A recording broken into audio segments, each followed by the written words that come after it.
In this video you will learn how to locally transfer Steam games from one PC to another. Locate Steam game files. Open Steam on your original PC. Right click on the game you want to transfer, then select Properties, Local Files and browse to note the folder location.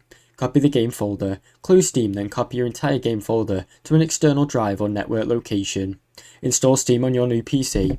Ensure Steam is installed on the new target PC, then sign in with your same Steam account. Paste your game folder. Paste the copied game folder into your Steam common directory on your new PC. Add the game in Steam.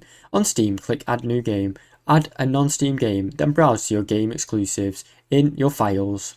Verify your game files. Right-click on the game in Steam, select Properties, Local Files, and then verify integrity of your game files to ensure it works properly on Steam. Now you know how to locally transfer Steam games from one PC to another. Thanks for watching. Don't forget to like and subscribe.